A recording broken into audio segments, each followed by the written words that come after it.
Lucky Hands, a magical journey home. Once upon a time, in a quiet village, nestled between rolling green hills and whispering forests, lived a young man named Hans. For 7 long years, Hans had worked faithfully in the grand estate of a wealthy man.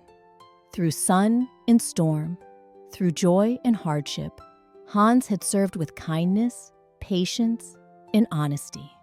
One morning, with the golden sun peeking over the trees and the scent of fresh dew in the air, Hans approached his master and said gently, "Sir, I have served you for 7 years, but now my heart longs to return home, to see my mother once more. Please grant me my wages, for I wish to leave today." The wealthy man looked at Hans with admiration. "You have been loyal and true," he replied. "Your service deserves a fine reward." From his pocket, the master pulled out a small velvet pouch. Inside were several shining gold coins that sparkled in the light like drops of sun. "These are yours, Hans. Go with my blessings." Hans was overjoyed. He wrapped the gold carefully in his handkerchief and tied it tightly. With his heart fluttering and eyes bright, he set off down the dusty path toward his village, humming a cheerful tune. Not long after, Hans heard the clatter of hooves behind him. A man on a tall, handsome horse came trotting down the road, his coat clean and his boots spotless. Hans watched in wonder. "How lucky you are," he called out. "You ride so smoothly while I walk on aching feet and dusty shoes. My gold can't carry me the way your horse does." The rider chuckled and pulled on the reins.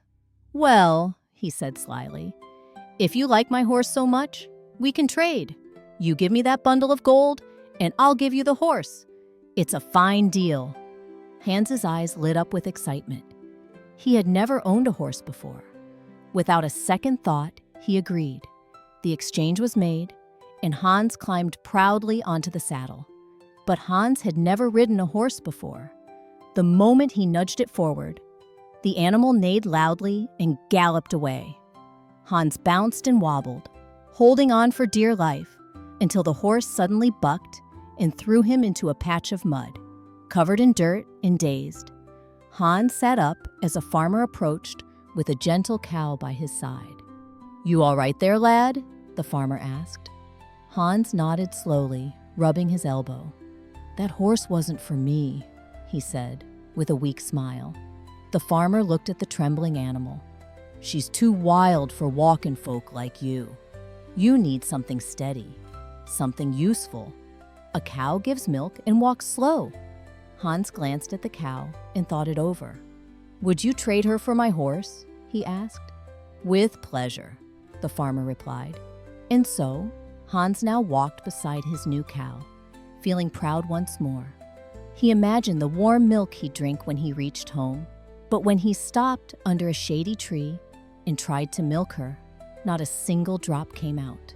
Confused and frustrated, he tugged again. Suddenly, the cow stomped her foot and kicked Hans square in the shin, sending him tumbling back with a yelp. He lay still for a moment, blinking at the sky. Just then, a butcher carrying a plump pig passed by and saw Hans lying in the grass. "You all right, friend?" he asked kindly. Hans nodded and told him what had happened. The butcher shook his head. "That cow's too old. She stopped giving milk long ago. What you need is a pig. A pig doesn't kick and gives you delicious meat." Hans's stomach grumbled at the thought. "That sounds better," he admitted. "Then take my pig, and I'll take your cow," the butcher offered. Hans agreed eagerly and continued his journey, holding the rope tied to the pig. The sun dipped lower, casting golden light across the fields. Not long after, a young man came strolling by with a beautiful white goose under his arm. Its feathers shimmered like moonlight, and its eyes sparkled with mischief. "What a fine pig you have," said the man. "And what a graceful goose you carry," replied Hans. They walked together for a while, sharing stories. Hans told the man all that had happened that day. The man nodded thoughtfully and leaned closer.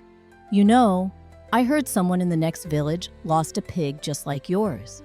They've been looking everywhere for it. If they see you with it, They might think you stole it." Hans gasped.